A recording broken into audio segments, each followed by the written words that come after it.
Good morning and welcome inside a live edition of the Scores Table. We're actually live this time. Brian Haenchen and Danny Riego here with you. We have a big show planned for you today. We have Kendal Hill from South Knox, them coming off a big win last night over North Knox. DeeAnn Ramey talking Marion County tournament. Danny, we got some funny video. We have a bracket. We have a lot of things to discuss in about an hour's time before I got to settle in for Missouri, Kansas. You got to settle in for that football selection playoff show. There's just a lot going on, and it's all happening all at once. Well, last night's outcome took all the suspense for the college football playoff show out. So I guess we'll just watch. Isn't it? It was so odd. I don't even know where to go with this. I mean, my brain's barely turned on because I was up so late last night. But like confetti falling on the Indiana Hoosiers football team is what a surreal kind of thing. So. I apologize to the audience. I didn't watch as many games as I usually would have watched coming into the weekend because there was about a 5-hour, 6-hour window yesterday that wasn't single screen for me. Yeah, I spent the morning booking guests, and I wasn't on top as I normally am because I also was out watching the game and did not have my phone on me. So that's neither here nor there, though. But one of the games, Danny, that we both talked about and we're actually texting about during the IU game because it caught your attention – and then you grabbed mine with it. South Knox is 45-34 win over top-ranked North Knox. Kendal Hill, our guest, who we're going to bring on here in just a second, 20 points and an unofficial 15 rebounds for Kendal Hill. She's picked up right where she's left off, having a phenomenal season. And that's who we're going to welcome onto this show right now. Kendal, how are you? Good. How are you? Good. It's great to see you. How's it going? Yes. Good. Thanks for having me. Yeah, absolutely. So let's start off nice and broad and just tell us about that atmosphere for that game last night. Because obviously we hear about it every year and just how incredible things are and the intensity for North Knox, South Knox. So what was it like last night? Yeah, it was great. It's like a rival school, so everybody comes out because they know it's going to be a good game and very aggressive. Our cheer block gets really into it, so that helps too. And our bench was like the energy was so high. That's I think really helped us pull that through. Was there a little extra juice just with them being the top-ranked team in the class, you guys coming in as defending state champions? Yeah, well, they were ranked number 1, and, well, we were first, but since we got knocked down, we wanted to prove that we still wanted to be number 1, so we wanted to beat them, and we knew they were going to come in, and obviously they were going to prove something, but we pulled that off too. Is that something that Holly talks with you guys about, just the rankings and some of that behind-the-scenes stuff, or is that something that you as players bring up on your own? We bring it up, but she talks about it. It's just kind of light a fire under us. And she told us the score prediction, and she said that some say we were going to lose by 5, so that really got us going. Did she say that Danny said you guys were going to lose? Was he the one that she picked on? I don't. So she like didn't say names. Okay. No, she didn't say names, but people at school were saying we were going to lose too. So that kind of got everybody going too. Oh, it's got to be fun for you guys to hear that going into the week. Yeah. For you, obviously, the double-double, phenomenal performance. What sort of things, how were you looking to attack that North Knox defense, and what was clicking for you? Oh, yeah, we just wanted to get to the paint. You know, we haven't been shooting very good from 3, at all. So we were working all week on driving. So we needed to get in the paint, kick out. 3 is our best option right now, or go through the contact. So that's what our kind of game plan was, to kind of go straight at them and not be timid or scared or anything. Seemed like Kendal. Good morning, by the way. Morning. It seemed like the North Knox switches everything. I don't know if Steve typically switches everything or if that was something that was happening during the game. But you getting into the paint seemed like you were, I don't want to say picking on certain defenders when you got certain matchups, but were you conscious of like switching and when you would get, because Lexi started on you, and then when they switching everything from down screens to ball screens to dribble handoffs to everything, it just seemed like when you would get certain kids on you that you would be really aggressive in trying to get into the paint or trying to establish post position. Was that something that was just happening very naturally, or was that part of the game plan going into it? Yeah, we were working on it because we know they switch everything and we can get a mismatch whenever we want pretty much. So we can just set a simple down screen and get that mismatch and then go in the post because sometimes some of the players we are bigger than and we can get in there, but it is important to establish a post game. So we can kick it out to the guards or whatever. So I was just trying to kind of be that position last night also. Well, Kendal, you did a good job too of when you got 2 feet in the paint, that it wasn't up and under every time. It wasn't a turnaround every time. You know, many times you invited double. And one of the kids that you found last night, and I thought had a really big night, was Madison Parrish. I don't think that's new. I mean, you certainly have found her several times throughout the past, but she was the beneficiary of a lot of the Kendal Hill double teams last night. Just talk about what Madison brought to you, what you saw, what you maybe saw coming into the game, and some of the things that North Knox did to make her have that kind of night. Yeah, well, she had a huge role. She was guarding Lexi Primus, and she's a phenomenal player. So she had a big assignment on defense, but we knew we had to get her rolling on offense. And she's shooting really well from 3, and like really well. I think she was shooting 75% at the beginning of the season. So she knew she had to shoot the ball tonight. And I told them all before the game, I was like, you guys have to shoot. That's the only way. And she stepped up phenomenally and hit big shots. So did Calissa Lavely. She did her defense. It's like kind of cracks me up, but she hits everybody. Like, if they're coming off a screen, she's hitting them. And she did a great job also. Can you tell us, we were familiar, we as in maybe the audience, because we talked about South Knox quite a bit last year, and obviously familiar with of course, Bren, yourself, and even Madison on some level. We talked about Grace Detweiler quite a bit. Talk about the 2025-26 rendition of South Knox. Tell us about Ellie Burke. And she was a part of the state championship run, but tell us about her role this year. Talk to us about, some of the players that maybe we are just early in the season, just introducing ourselves to now. Yeah. Well, last year, I think this year we're a completely different team. We're pretty fast. We got Sarah French. She's like our defender, and she gets after it on defense, and you can tell. Then Ellie, she's like our shooter, and she if she hits one shot, she's gonna shoot another, and it's probably gonna go in. But Calissa also, she's our shooter too, but she's always in the right spots looking for. She's a great passer too. Same with Grace. She handles the ball, shoots the ball really well, and can get to the paint and drive really well. And Madison, like I said, she was a great defender and very aggressive, good at driving, good at shooting, all around really good. And then we have Brindley Millsball. She can shoot and she drive, and she's just like a kind of a role player, but not really. She can score and do whatever she wants to do. And she sets great screens, first off, and hits them really hard. And then we have a new player this year, Rainey Willis, and she's working on her post game too, and she's getting better every day. Kendal, and then you. Okay, so if the audience doesn't really, know your story, you're a huge part of the state championship run last year. I think you had a game high in the state championship.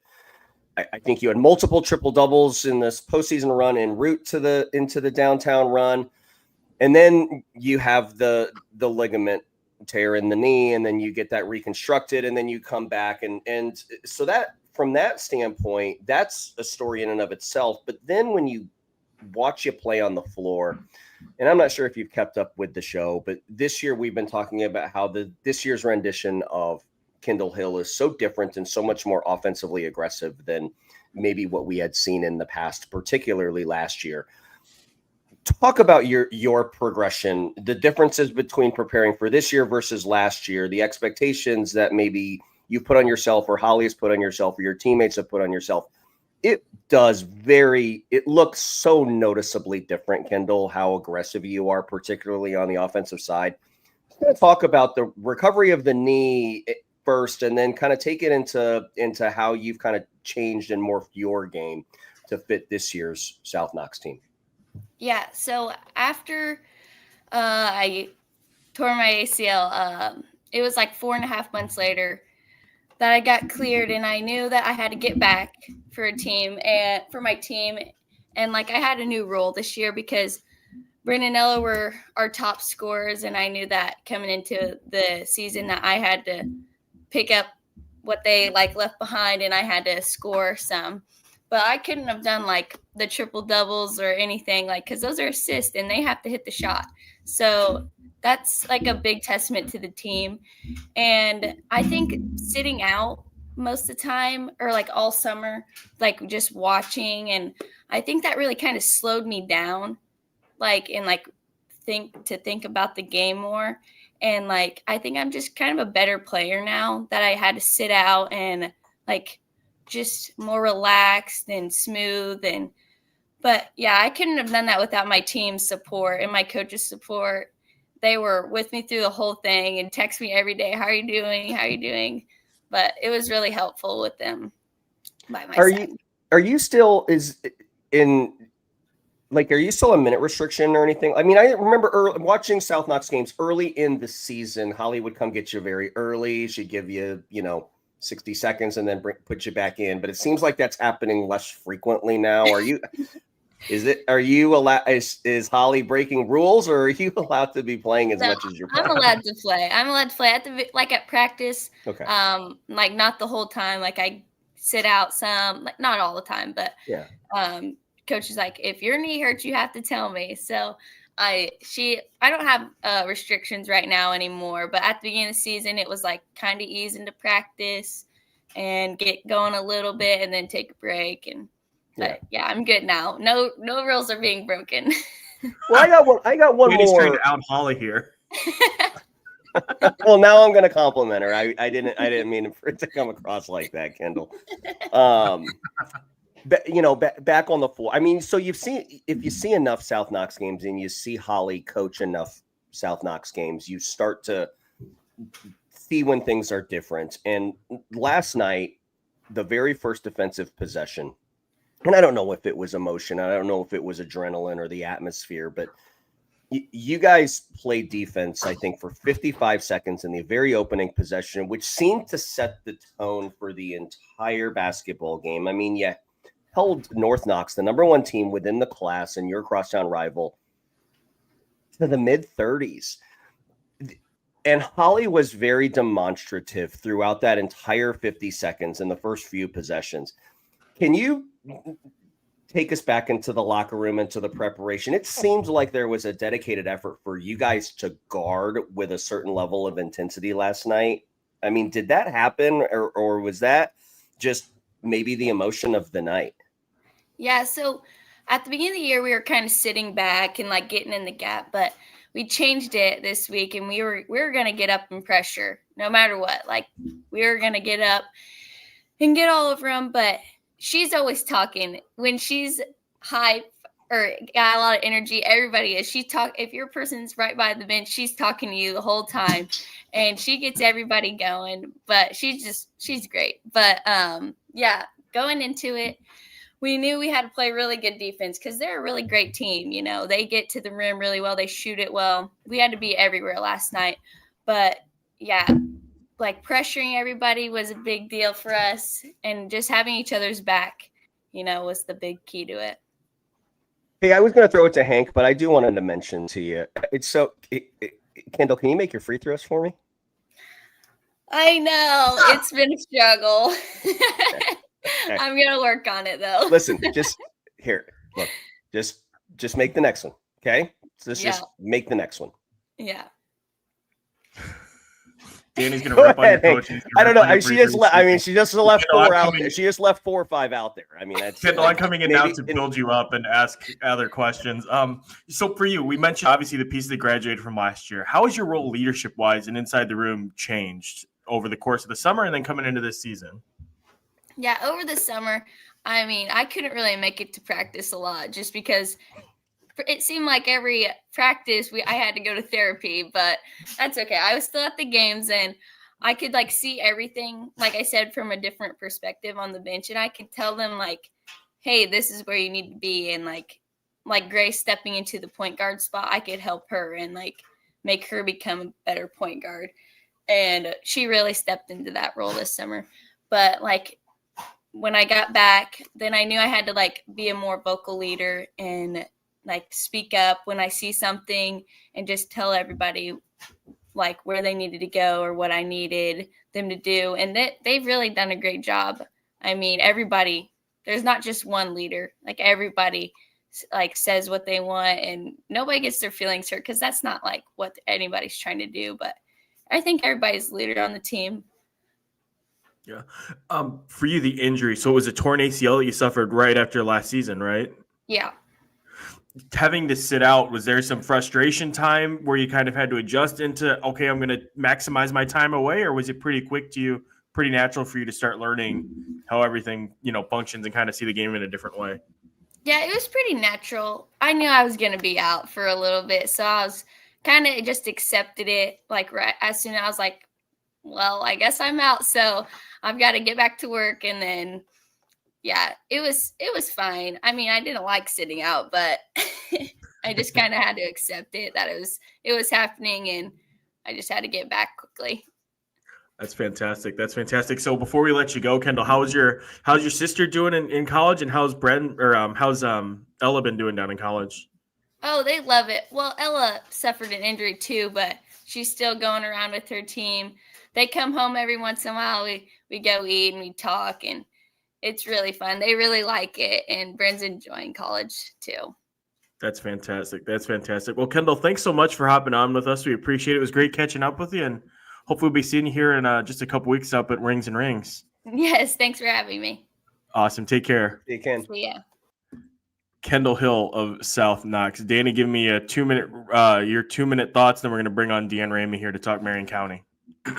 Yeah, last night there was an on-floor sequence last night that kind of turned the game. That game is only 19-19 at the half. It's a one-possession basketball game early in the third quarter.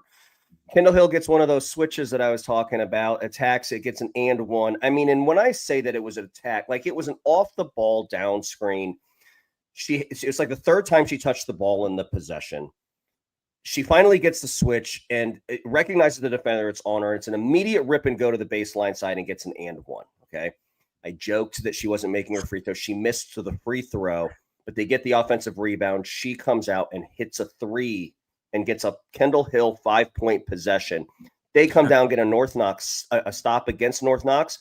Grace Detweiler comes down, hits a three for an 8-0 run. In a 19-19 game, an 8-0 run is mathematically equivalent to like a 20-0 run. I mean, it was one of the, now North Knox, to their credit, that's the number one team in the state in their class. They get it back to a one possession game early in the fourth quarter. There are a couple 50-50 calls that could have swung that game also. But I mean, from that standpoint, that 8-0 run was really the critical part. And I think here's my point to that. Kendal Hill's right at the center of that. Like, yeah. I mean, just right at the center of that. And so now she is, look, we've talked about how offensively aggressive she is, but now the next progression is in these huge games, taking and making the big shot in the critical run. I mean, we're starting to see a very different Kendal Hill. And, one of the things that I was thinking about when I was just watching you guys talk on the screen here was, these kids, like, these are just kids, right? These student athletes, they're just kids. And we start talking to them. I mean, some of these kids, when they're, freshmen and sophomore, she's not a senior. I mean, she's a 27. Like, she's going to be on this show again next year.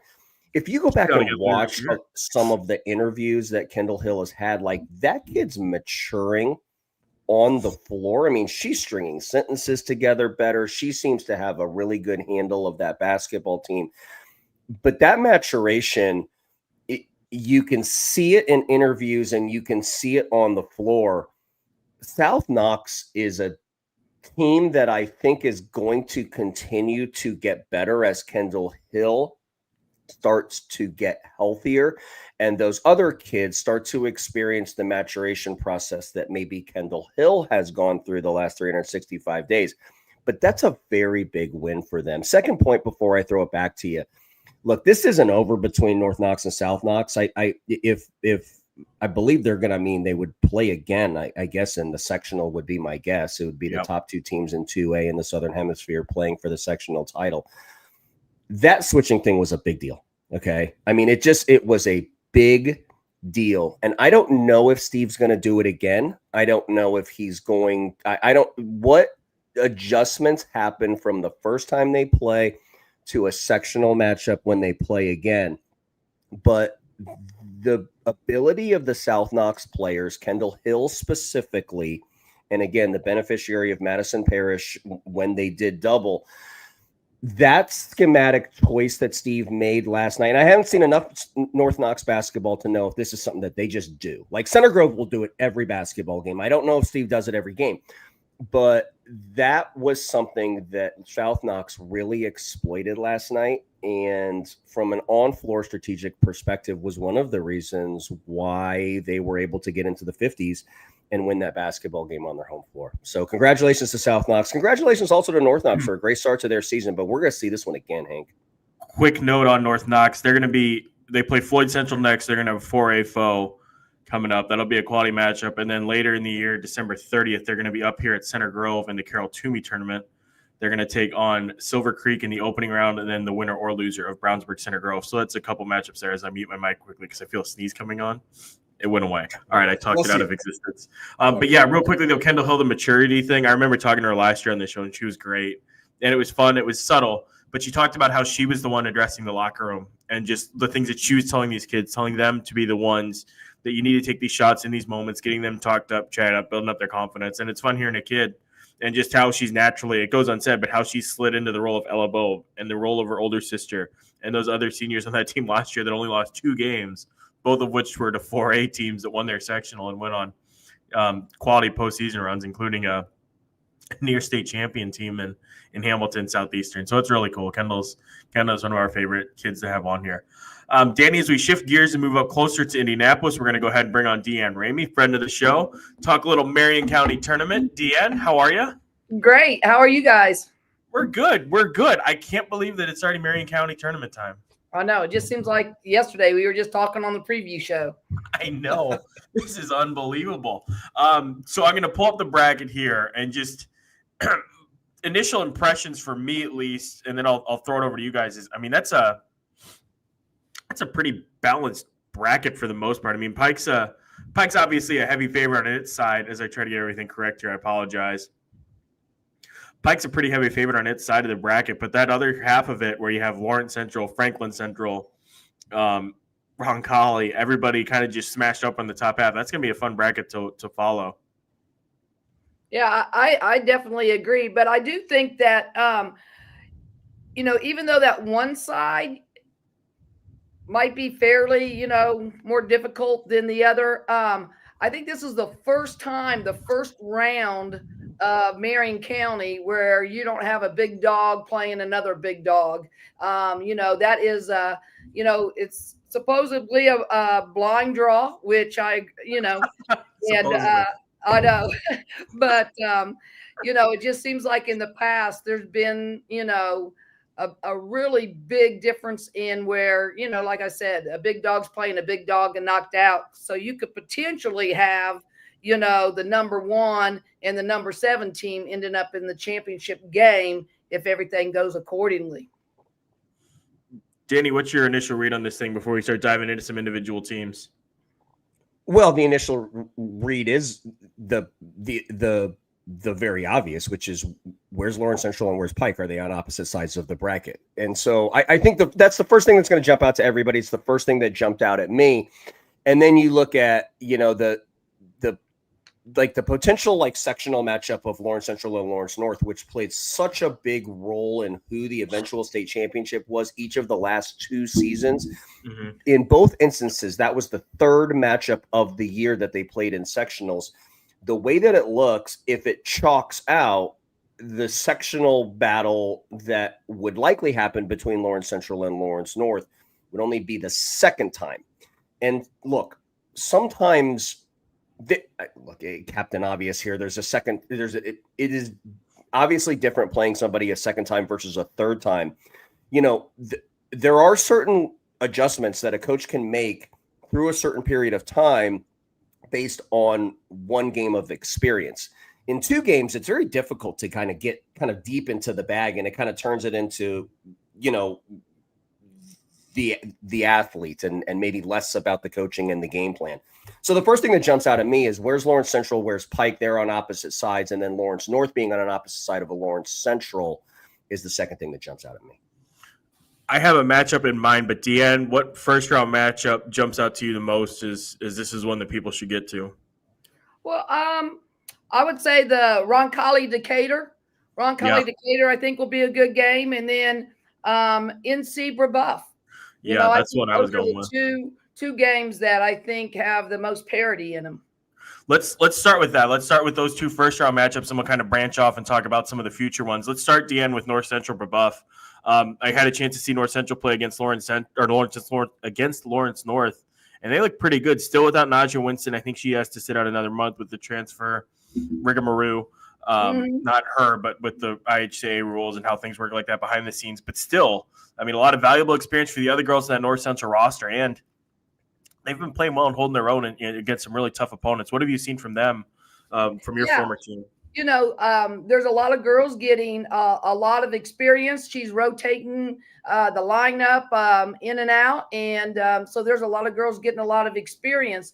You got Ari Harrington, who has been playing extremely well. Kinsey Rutland, who's put in a good summer. She's been playing really well. And, you know, it's just the fact with a new coach, a new, you know, philosophy as to getting them playing together. But I do believe, even though their loss to Pike was 25, it was a closer 25 than what was shown. They played a lot better coming off that loss from Crispus Attucks. But their schedule so far in the beginning hasn't been as tough as some of your other teams in the Marion County. And it's going to be interesting to see how that takes effect, because Marion County is probably one of the best tournaments, and maybe even harder than the state tournament, considering you have to put together 4 games in a matter of, you know, 1 week, 7 days, and against tough competition. So, you know, that's going to be interesting for all these teams as well. Danny, thoughts on North Central? Yeah, so North Central, their battle.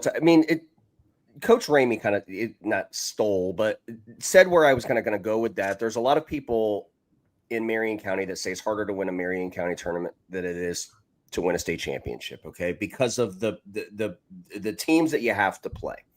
So when you say sentences like that, I think you have to look at, you know, what are kind of the and I don't mean this in a bad negative way, but the second tier teams that could knock you off. Okay. So you look at North Central and you ask about them, and then let's say they do get by Brebeuf, you know, they could potentially have Warren Central on the other side. Like Warren Central has one of the best 28s in the class in Denia Jacobs, like a kid who can get the basketball and make a play with the basketball. I was able to see them live play last week, and Stacy always does such a remarkable job in imparting his 2-3 zone and, you know, in putting Jacobs in a position where she can make plays. But they're a tougher out, I think, in this tournament, maybe than what you would suspect. I know you asked me about North Central, but a second round matchup against Warren Central, a potential second round matchup against Warren Central, to me is very interesting. because I mean they've got, and I got to check my notes. I'm sorry, Melina Folks, I think is her name. Melina Folks, like, is a 6'1" sophomore post player there, and still very much developing into what she will end up in high school basketball. But the game in which I saw her play was against Pike. This is Marley Jeffers. This is Kamari Booker. This is Keith Hollins and his stable of Division I athletes that he runs in and out of the game at such a great frequency. And here's Melina Folks that is just making Pike have to win the basketball game from the three-point line. She's protecting the rim. She's blocking shots. She's active. She's staying out of foul trouble. And so now you have this team with this outside threat and downhill attacking threat of Denia Jacobs, and now this rim protection of Melina Folks. If Stacy can get a game to play in the high 40s, low 50s, that could really make Warren Central a very difficult out in this Marion County tournament because of the way that you would have to prepare maybe a week long to play against that 2-3 zone. Coach Ramey, you don't have that, right? You just kind of have the one night turnaround or the 2-night turnaround to prepare for something, which does add kind of a level of complexity to this from a coaching and scouting perspective that you don't have in the state tournament, where you have maybe a week to prepare.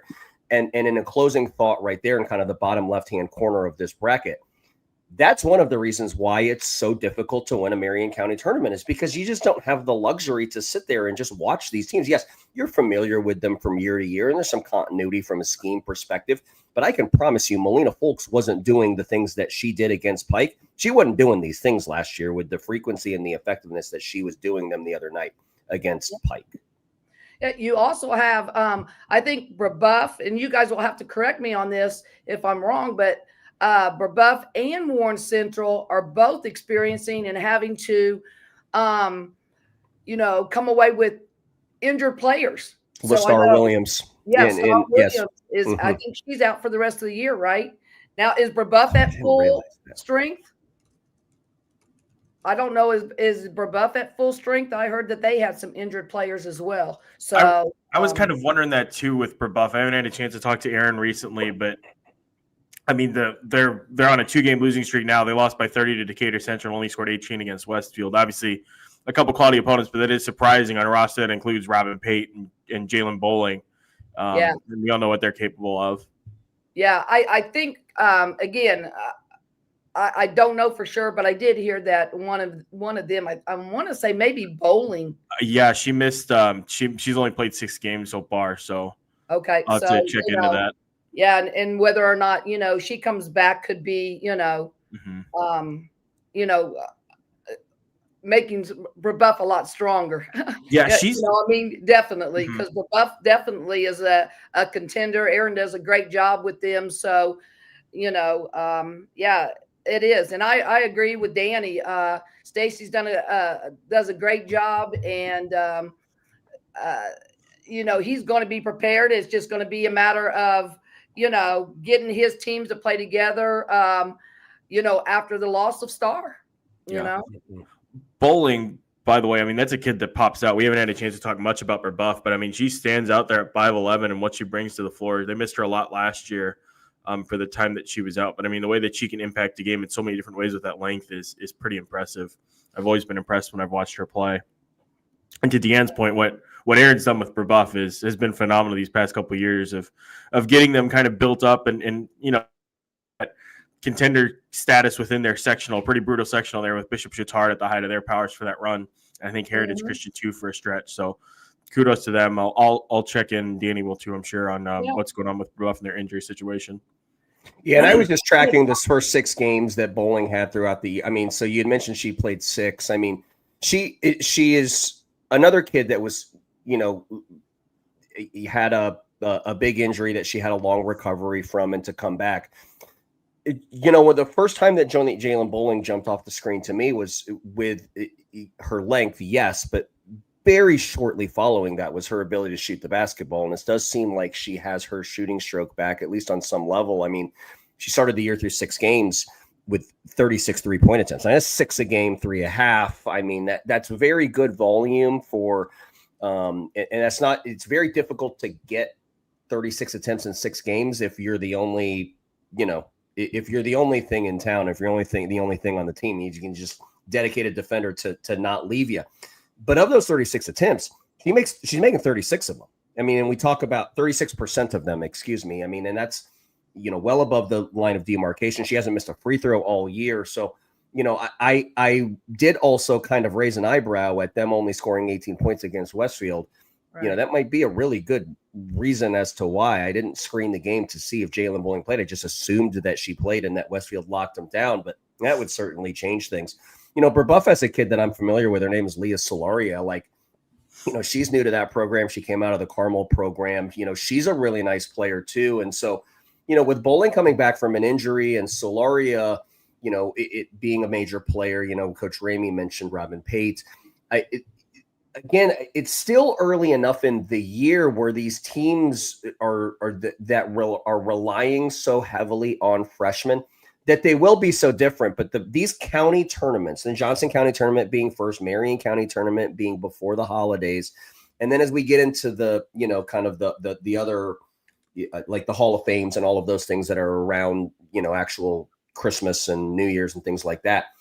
These are really kind of turning points for those kids because they stop being freshmen, the ones that are particularly playing so many minutes in these games. So that's an interesting thing to follow too, is how these young freshmen like Solaria and Brebeuf would be a good watch to see how they progress through the tournament too, to get their experience. So it's not the first time playing in these big time elimination games, later in the year when they're in sectional. The other game that DeeAnn brought up, and it certainly has my attention as well, is that Decatur Central Roncalli opening round matchup. You have Decatur Central 4-5. They came off a 64-58 loss to Franklin on Friday, a very high scoring game. I know that they have some young pieces there, and they have a good blend of youth and experience, it seems like. And then Roncalli, Danny, a game that Kyle Soakland had circled as a potential difficult one. Mater Day ended up clipping them 57-52. That after Roncalli beat Guerin Catholic in a hard-fought game, 61-49 on Friday. Let's start with Decatur Central. You have the Barnes kid and McElrath, 2 seniors averaging over 14 a game, and the freshman that I know, Nick Carruthers, is super high on. Serenity Johnson, the freshman, is averaging 12 points per game as well, and he's got some really good young pieces over there.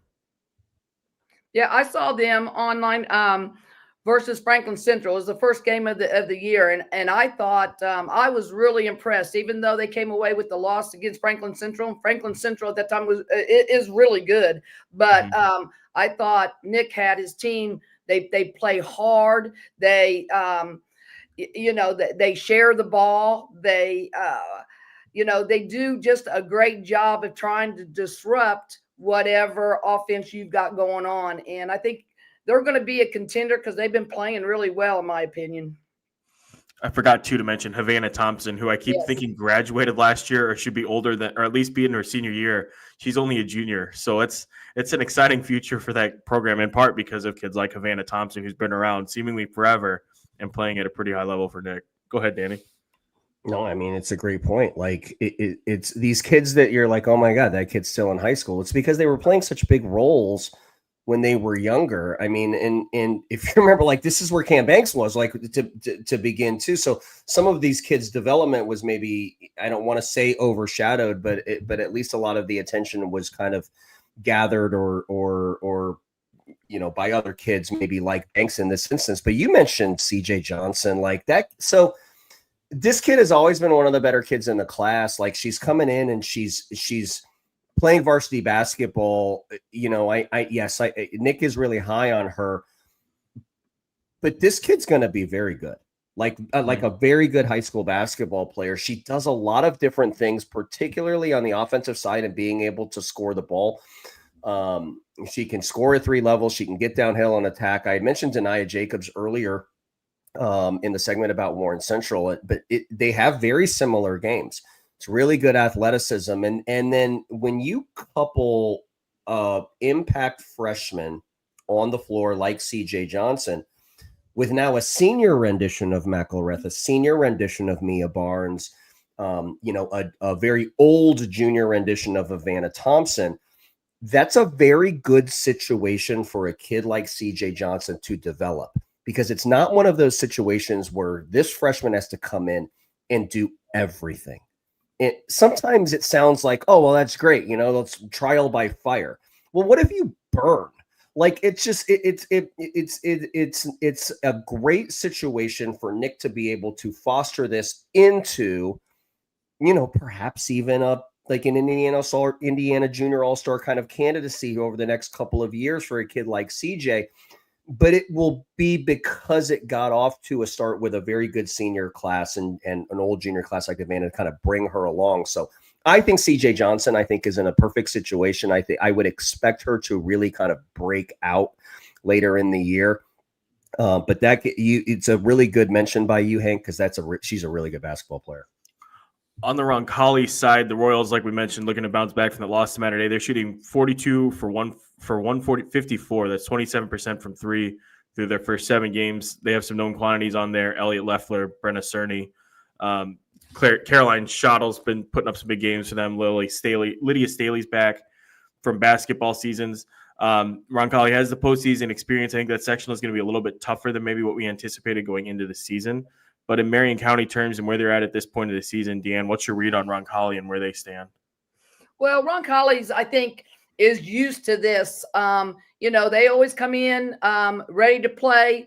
Jason does a great job with them, and they usually upset somebody. So depending on the draw, they're going to come in ready to play. They're not scared to play anybody. They've got the great talent, and they're going to be that's going to be a great game. Roncalli Decatur Central is going to be a great game. And, I think probably with the experience right now, Roncalli will come up on top. But, like I said, the Decatur's playing very well and will give them a battle.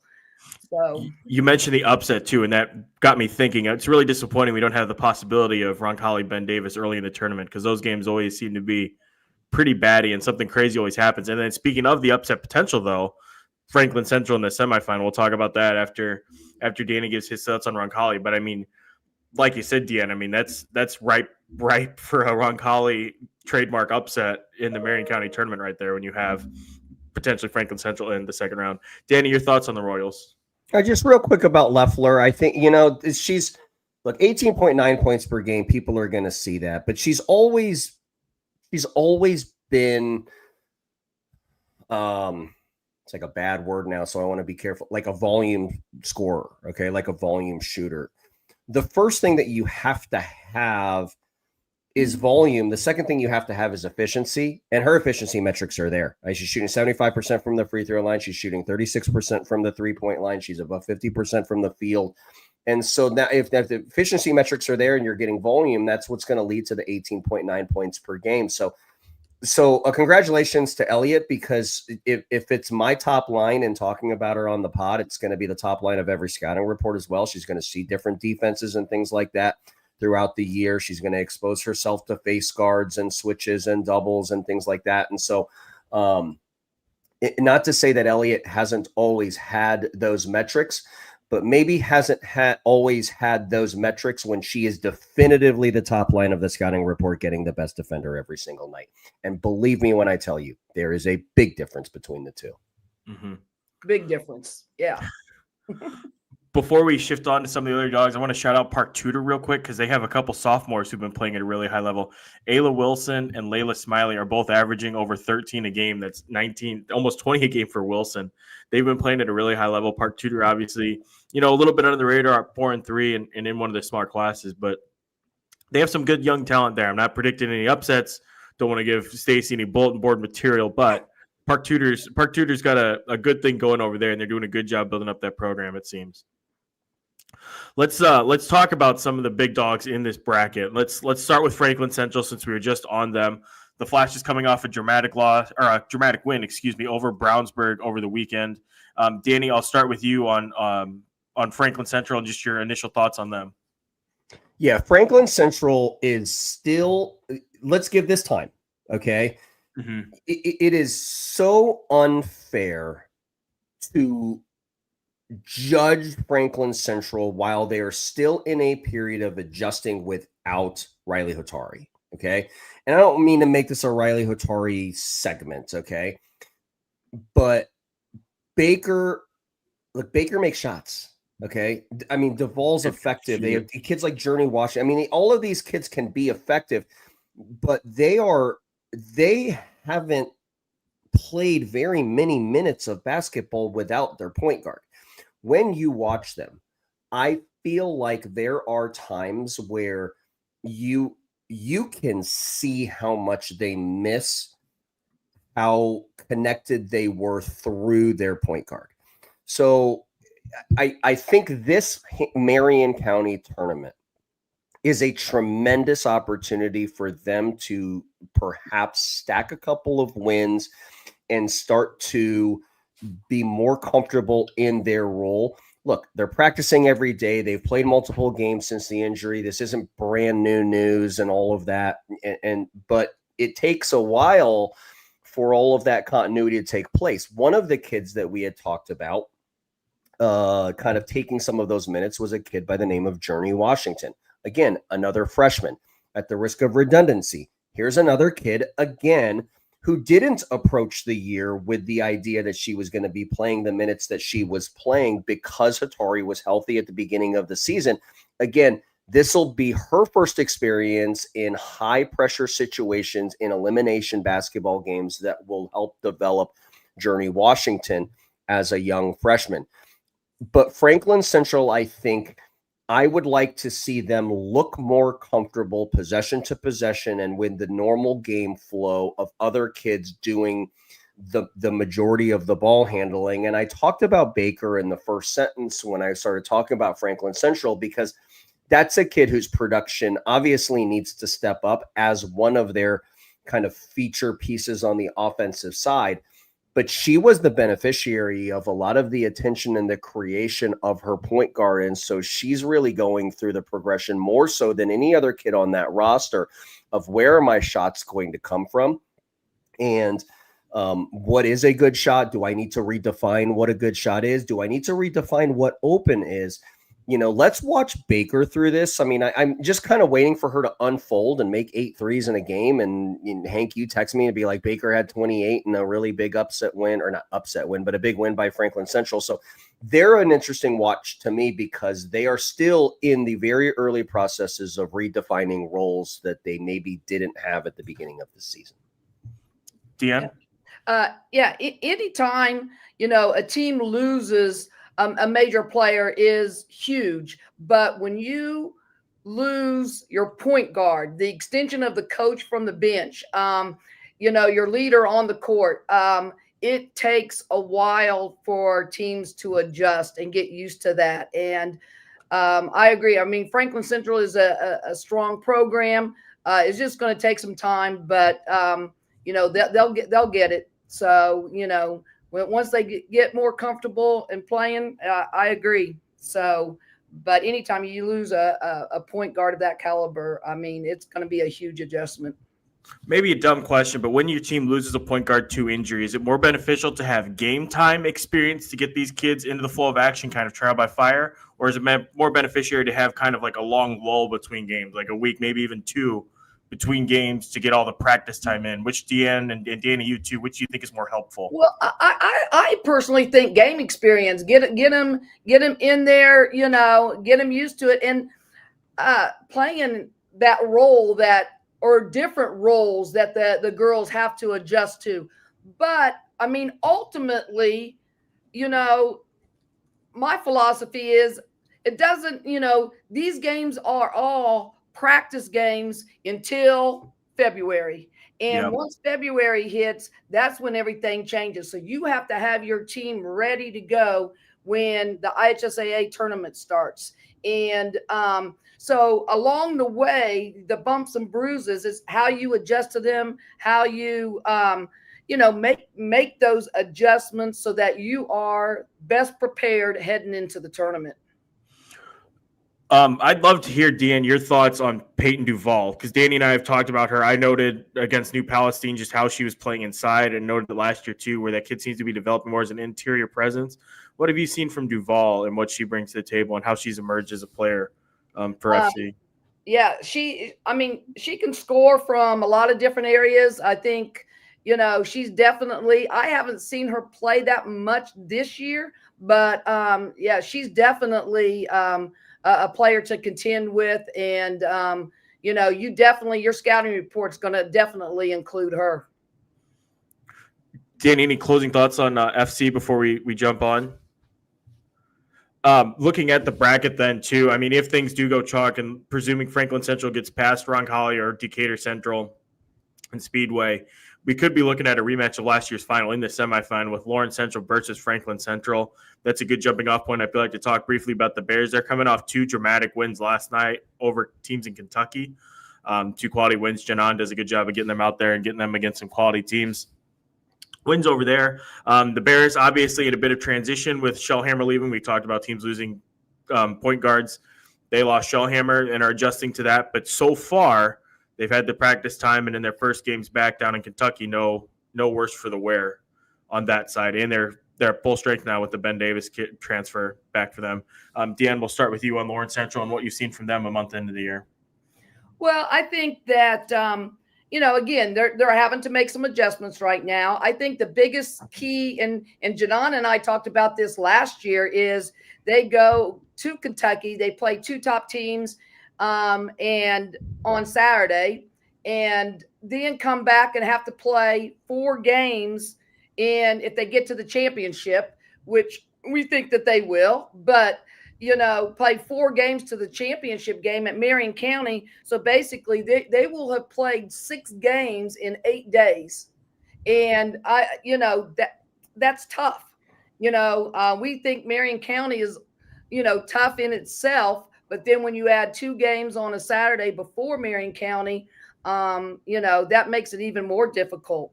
But, also I just want to give a shout out to Ben Davis too, even though, you can't count Ben Davis out. They had that upset, played really well versus Plainfield, and that's been their only win. But, obviously by playing and beating Plainfield, there is, and then you have, Stan as their head coach. It's, Ben Davis, you can't count them out. It kind of all depends. They're so young that, again, which team is going to show up. And if you get the team that showed up against Plainfield, you could be hurting. Yeah, that win over Plainfield, it almost gets forgotten because it was so early in the season. But my gosh, that was a signature win. And kind of, that was the start of a little rough patch there for Plainfield. Danny, what do you make of LC and then any the other teams maybe they're flying under the radar before we talk, or as we continue talking about some of the heavy hitters? Yeah, so 2 years ago en route to Lawrence Central State Championship, so it's a showcase down there at Dixie Heights. I think it's called Hoops for Harvest. And Coach Lampley has brought her outfit down there the last few years or last couple of years.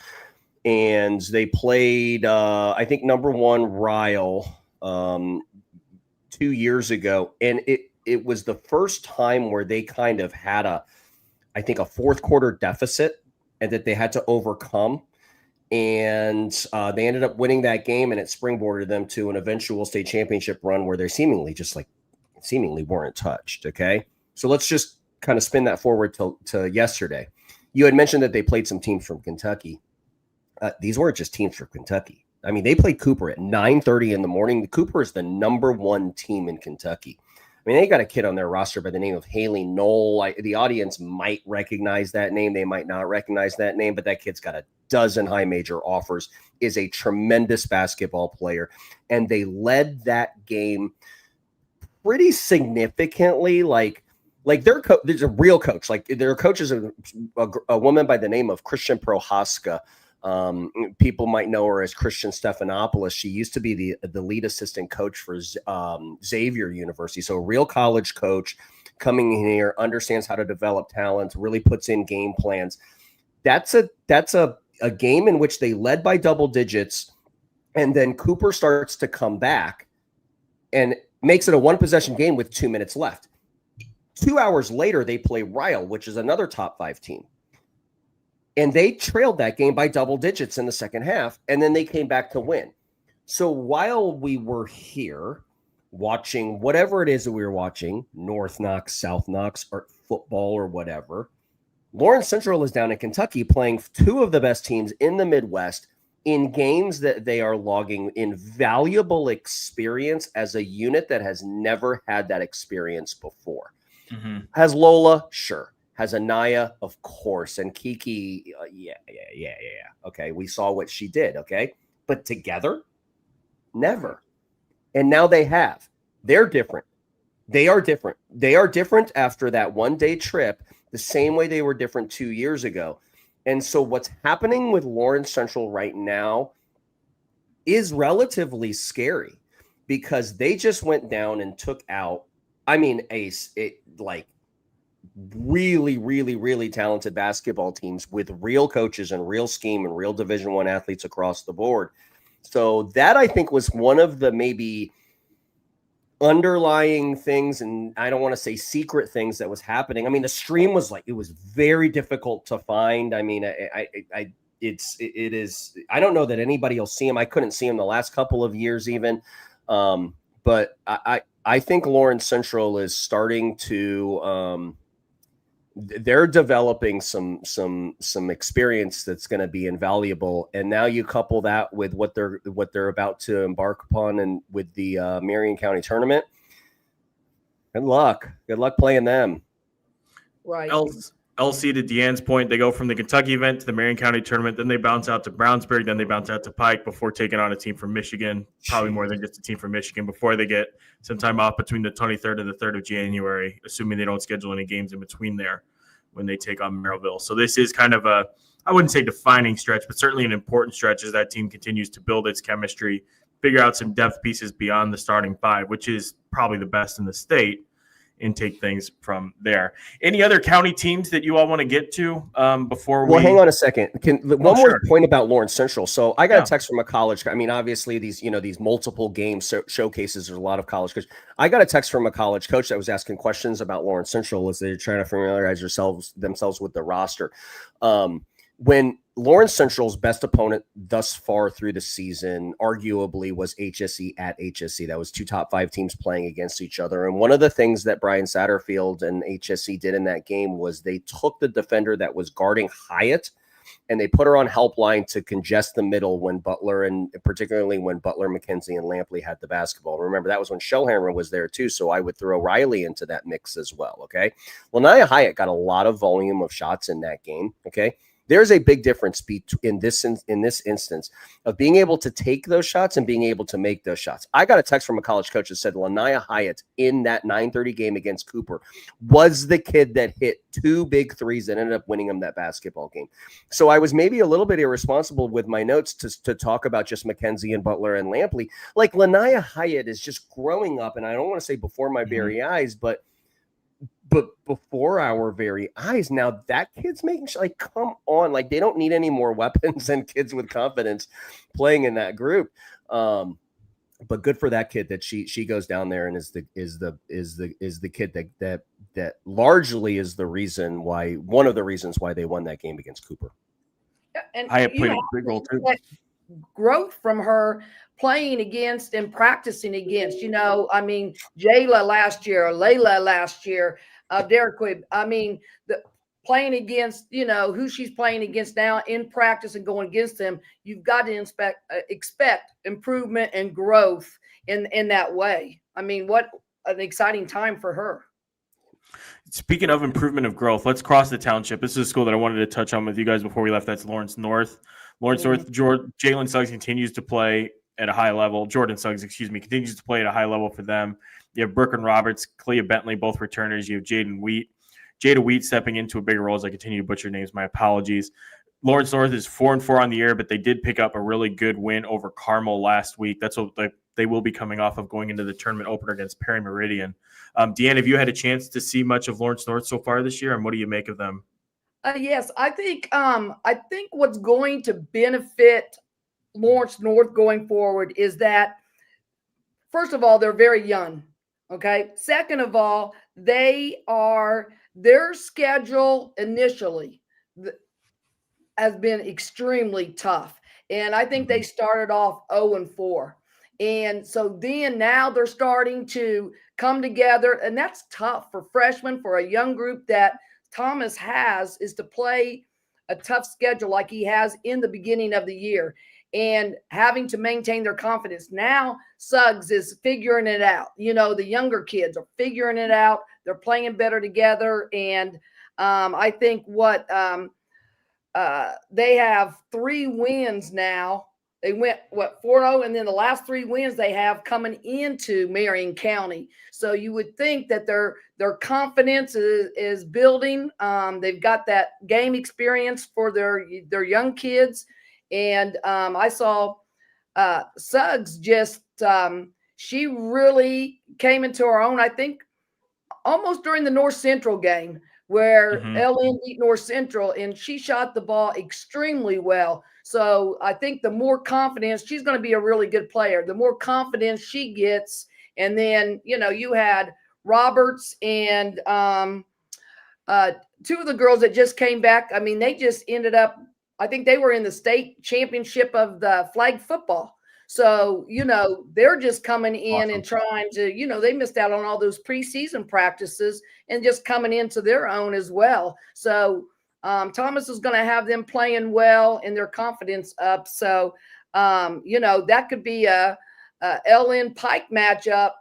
And that will be, a telltale sign as well, is to see what happens there. Suggs, Roberts, and Bentley. We've talked about the experience of Roberts and Bentley. Coach Ramey just did. Hank, we've talked about it on past episodes. Okay. With Lawrence North, this is what I want to say: the maturation of Zion Hunt and Zoe Payton. Okay. Let me use this as a gentle reminder to everybody that these are 2 kids. Remove this basketball season, whatever level that they were playing previously. Okay. They dominated. Like Zoe Payton and Zion Hunt have been dominant basketball players when they play their age. And these kids now being injected into major roles on a varsity basketball team that, is the defending state champ, is really not unfair to those kids, but definitely an acceleration for those kids that sometimes their own development track can't almost handle that speed. Okay. But these kids, every time I see them, get better and better. Like they are more confident, but also just the sheer science of it. Like they're more sturdy, like they're stronger. Like Zion Hunt's, her ability to affect the game at rim protection and blocking shots has always been valuable. Okay. But there was a stretch in the not too distant past that, you weren't sure that if Zion Hunt or Zoe Payton caught the basketball, you weren't sure if they were going to travel or not. Okay. That's not the case right now. Right. Okay. Like watch the games. These kids are getting better every single basketball game. And what is growing? Their confidence. Yep. And with their confidence is going to be their comfort. And with their comfort are going to be opportunities that Stephen Thomas, who seems to be a wizard at this player development thing now, for these kids maybe that we don't talk about quite as much. Those are 2 kids that I think are critical to the postseason run. And yes, they are 28s. They are not 29s.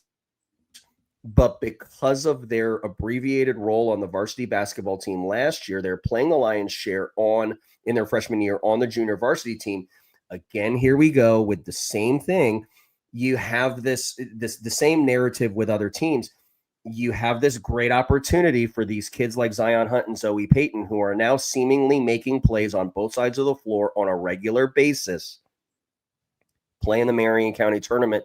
And those are going to be big deposits that quite frankly, Stephen is going to love having, down the stretch. But Zoe Payton and Zion Hunt, I think, have both been very impressive the last couple of basketball games and really just making plays. And I think that changes Lawrence North. Yeah, I definitely agree. I think they're definitely going to be a team to be reckoned with down the end. But, they've already been through controversy with, the transfers that they lost, with, people questioning, LN's going to be, not so good now. And, they're definitely making a statement that the kids that have bought in, the kids that have stayed, the kids that have been loyal now to Thomas are buying in, and to keep them from losing it, going 0-4, and then now coming back with 3 wins, and then maybe making a statement in the Marion County tournament is going to be huge for them. And if not, they still have, again, you want them ready for February. Stephen did an excellent coaching job, probably the best, he might even say this, the best coaching job maybe of his career at probably the beginning of the season, during the offseason, before the season even began, when you're going through that turbulence of these transfers and getting the kids who did stay to buy in and to build up their confidence, because those are some devastating losses that you lose in terms of personnel unexpectedly, and kids stepping into big roles. So it's a lot on the coach to get them built up, get them ready for it. And obviously Stephen, as DeeAnn said, has done a really good job of that. So I'm excited to see that where that team goes. And this is kind of another one of those, status check sort of stretches for them with the Marion County tournament upcoming. And I know that the expectation for them may not be, but I mean, you were the state champions last year. Mm-hmm. You know what I mean? So, it's even that piece is mentally tough for that group of young ladies. And it'll be interesting to see how they continue to improve. That's going to be phenomenal. DeeAnn, before we let you go, any other parting thoughts on Marion County tournament and the week that we have in store for us? No, just the fact that, I think it's going to be another great tournament. I think, the semifinals and the finals will be great games. And, it's always a great time of the year, so yeah, excited for it for sure. That'll be fantastic. Well, DeeAnn, thank you so much for hopping on with us. We appreciate it. I'm sure I'll be seeing you out at Lawrence North next weekend for some basketball action.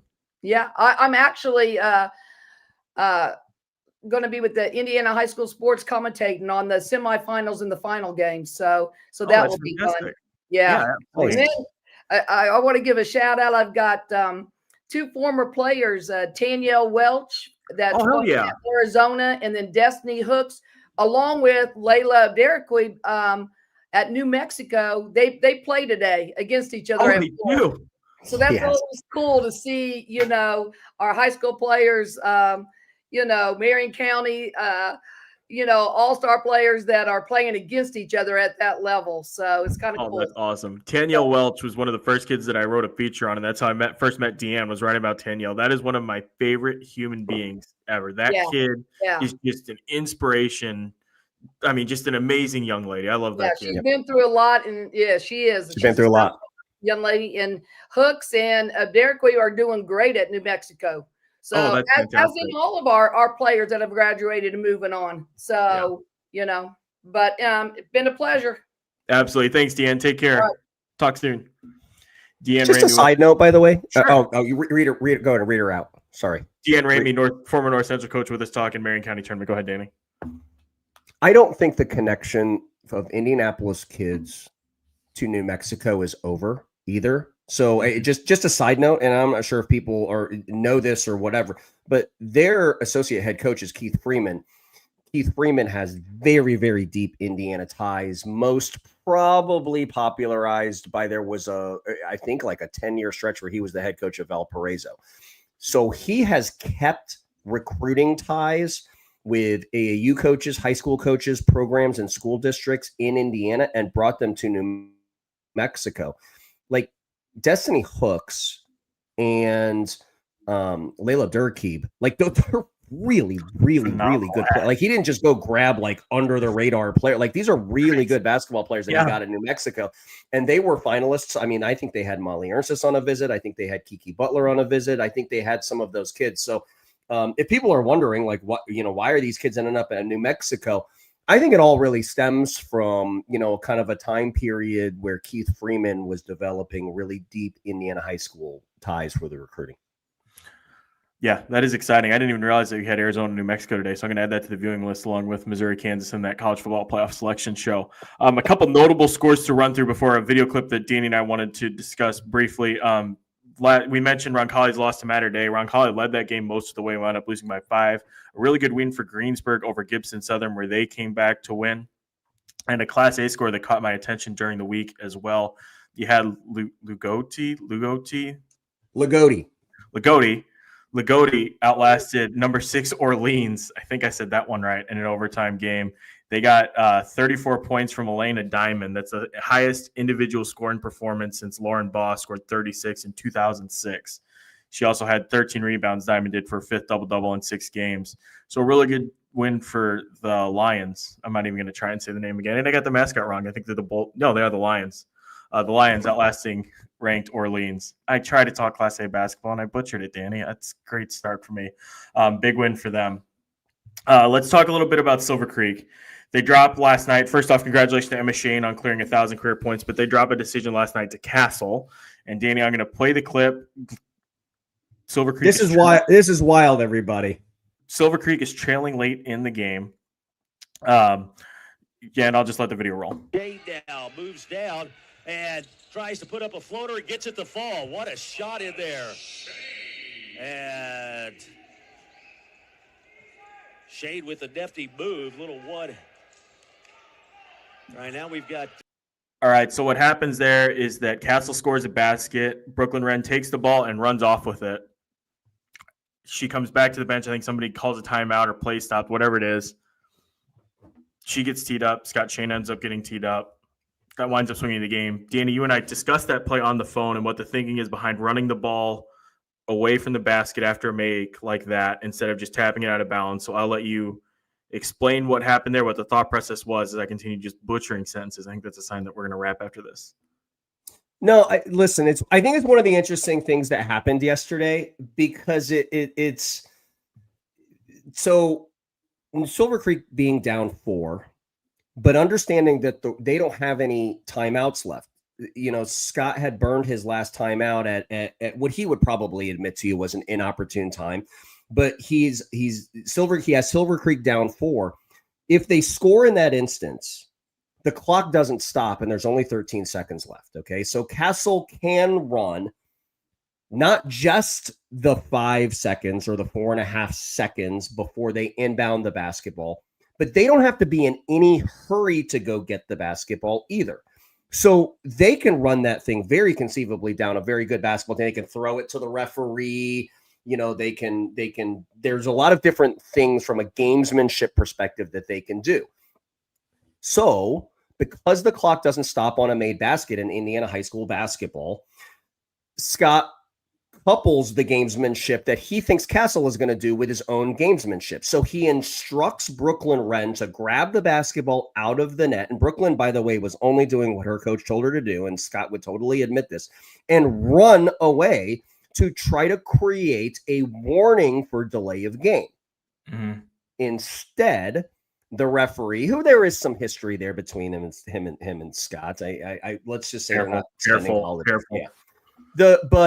So he gets hit with the T because of the integrity of the rule, or excuse me, Brooklyn or the bench gets hit with the T for the delay of game. They skip the warning, and then Scott gets another T for the argument, and so on and so forth. But I think what's really interesting is now we have Scott, who didn't tell his kid to bat to the basketball away, because if she just naturally bats the basketball away and you don't get the whistle for delay of game warning, then the clock is going to run out, and then it's a moot point at that point in time. So I think what was really interesting is Scott took a very calculated risk to grab the ball out of the net and literally run away with it. It's just one of those weird things that happens in basketball. It doesn't happen very often, but I think Scott was probably the smartest guy in the room. It makes sense when you explain it out like that. Yeah. Yeah. But the other smartest guy in the room was the referee in this instance, who said, wait, okay, you're not going to do that, and I'm going to hit you with a technical foul. It was just kind of this really neat kind of cat and mouse between two people who are really just exposing the rules for what they are. So I just thought it was an interesting thing. Do you have the ability to run it again now that the audience has context for what actually happened? Because it's really weird. So here's what you should watch when Hank runs this clip. Watch Brooklyn Wren very purposely and very definitively grab the ball and just run. Look, she just takes off. And without context, it's hilarious. It really is. And you're like, what is she doing? Well, actually, Scott thought she's doing exactly what the coach in this instance told her to do in Scott Shane. I just think it's really interesting. You know, and look, are these things like in football, for example, okay? Like that's where the 10-second runoff came. Like the rule of 10-second runoff, that you can't like an offensive penalty in the last 2 minutes of a football game is associated with a 10-second runoff. The reason why is because coaches got really smart to it and started committing offensive penalties, giving the 5 yards in exchange for the clock stoppage. So look, I don't think this is something where I think the IHSAA is to come in, but when you play with a shot clock, for example, clock stops on made baskets. In college rules, they stop on made baskets. In the NBA, it stops on made baskets. It is just the significant gray area around a specific rule. So one might say Brooklyn Wren and Scott Shane got a technical foul in a 1-possession basketball game late, and they ended up losing to Castle. That might be one headline, which doesn't include any of the context of how they got those technicals, why they got those technicals, what they were trying to do. And I just thought it was kind of an interesting thing to get on here on a Sunday morning and not explain to everybody, but just maybe add some context to what happened so people can follow it, because it's interesting to me. It is good context, and it is fascinating because you don't even think about that in the moment. And stopping the clock after a made basket, even in the final minute or so, is it necessarily realistic? Just because it's not trained professionals running the scoreboard at all times, and can lead to some shenanigans and just technical difficulty. So it's not worth the delays there. But yeah, it is in the moment. Soak texted me that video. I was like, huh. It's peculiar, and I texted Danny. Danny got to the bottom of it. One more score that I wanted to shout out. Class A defending state champion Borden overcame a 33-point performance by Molly Ernstis to beat Jennings County by 6 yesterday. They're 7-1 on the year. They have Lanesville and a team from Illinois before Christmas, and they have Wings and Rings after the holiday, which could set up, Danny, for South Knox versus Borden in a battle of the champions. And then later in the event, you could see them against a team like LaPel as well. So that is going to be really fun. Riley Rarick with 21, AJ Mallard 18, McKenna Mullen 11, and Emma Hart 8 for Borden, which went 19 for 20 at the free throw line in a win over Class 3A Jennings County. We're going to have a lot to talk about as the week goes on. I assume Danny and I will probably do a show on Wednesday. You have Westfield versus Carmel is one that jumps out right away.